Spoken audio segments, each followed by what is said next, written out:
it's a 1-1 start, which when you make your season predictions is kind of where I thought they'd be. Obviously, I thought they would beat Seattle and lose to Kansas City. That didn't happen. So once the first game happens, I'm expecting, yes, 2-0. But no, I'm not going to back off the 12-5. I think until they show otherwise, right now it's a Seattle problem. This is not an SOL thing to me. SOL to me would be if they had lost to a bottom feeder team, and Seattle's they were a playoff team last year. Now, I didn't think much of Seattle. I blew them off. That's my mistake, right? Mm-hmm. The rest of the league says, what are you doing? This is a playoff team. And I'm like, well, the way they played on the stretch, they weren't very good. They played terrible in the opener. Yeah, I mean, they're nothing special. And then I'm there yesterday and watching Geno Smith take 7 minutes and 56 seconds off the clock on the first drive. Yep. And be unstoppable. Lions couldn't get off the field. They couldn't get to him.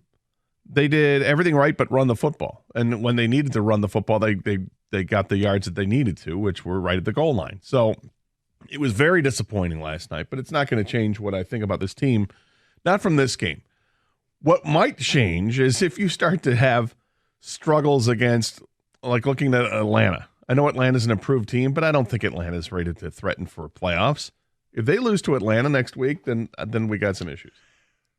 Yeah, I mean, I'd already written down on the show sheet that the Atlanta game suddenly looms kind of big here in terms of people where they are with the confidence. Look, we try and serve up a degree of consistency as far as the analysis and the sports and all that, and we're not always successful. But, we did acknowledge last week, sure, it's a game they could lose. And we talked about the up-down theory last week, and I think there's no better example than Seattle. Like, Seattle was a completely different team in week 2 than they were in week 1. And you can make a case that it might have impacted Detroit as well, but it certainly impacted Seattle.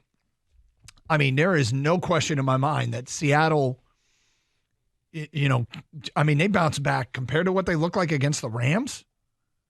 I mean, the Rams, and there's one potential overreaching issue that concerns me about the Lions. Like, when I look back at why did they lose this game, there's one, maybe 1.5 reasons that I think might, and I'll get to the reason why it's 1.5 later, but there's 1.5 reasons why I'm not concerned, but I'm making note of something I saw yesterday that bothers me. Well, there are 2 giant things that bothered me in the game yesterday. Okay, what are they? The first was they had absolutely no pass rush. That bothers me because this is a team that should have, in my mind, they should have a really good pass rush, a really consistent pass rush.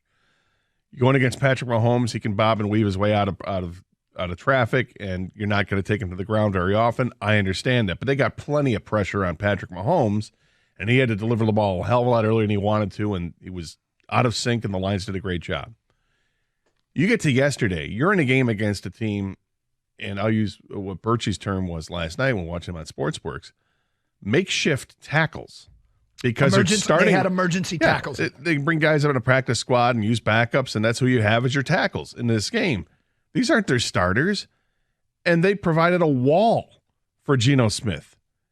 I mean, and the one sack the Lions had, it happened 10 seconds after they snapped the football, it seemed. I mean, Anzalone, he was running all over the field, and Anzalone chased him down, and so I don't know why Geno didn't throw it out of bounds. He was free of the pocket, but whatever. It's 3rd and a mile from the 3-yard line. I don't think he wanted to throw an incompletion to stop the clock, but the clock had a 2-minute warning anyway. So it's just, that's the only real they had a couple other pressures, I guess, but the pass rush was almost non-existent yesterday. Now, is that because James Houston breaks his ankle? Is that part of it? Well, I thought that Charles Harris is supposed to be great. Where's Romeo Okwara? What happened to John Kaminsky? Why aren't they getting any push? Where was Aiden Hutchinson? Mm-hmm. I mean, Hutch was very quiet in the game. And then he left briefly late in the game. It came right back. But so that's the first thing that bothered me, was there was no pass rush. And when you have no pass rush, the second thing shows up and rears its ugly head. And it's the same problem this team has had since I've been alive. They cannot cover the tight end. You look at the tight ends for Seattle, and they had well over 100 yards receiving, between them. And it's not a who's who of playing tight end at that position from Seattle, right? They don't have the one stud there. This is a team that just does it. The guy that they're in the route and they're winning every time. And it bothers me because I was getting frustrated watching the game because I thought this is why you drafted Jack Campbell. One of the big things about Jack Campbell was his athleticism, his speed, his size. He can go all over the field. He can cover the tight end. And yet I didn't see a whole lot of Jack Campbell in those situations. What I saw were the other guys, whether it was Anzalone or Dirk Barnes or Malcolm Rodriguez.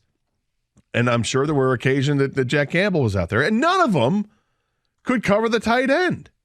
It was this release. Check down, tight end, wide open, big gain, first down, kills momentum. Anything that they had, they stopped on first and second down, it didn't matter. 3rd and 7, 3rd and 5, 3rd and 12. Here comes the first down. Throw it to the wide open tight end. If you're going to throw to an open receiver, that's going to happen from time to time, right? Jerry Jacobs had a tough day trying to cover DK Metcalf and others. Not exactly the ideal matchup.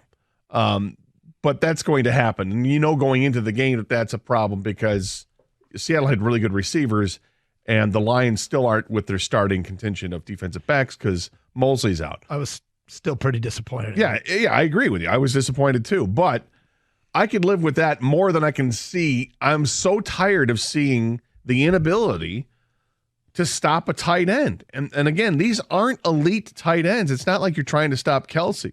You're not trying to stop Kittle in this or TJ Hawkinson, You're trying to stop Disley or Parkinson or whoever the hell else they had out there. It was so frustrating.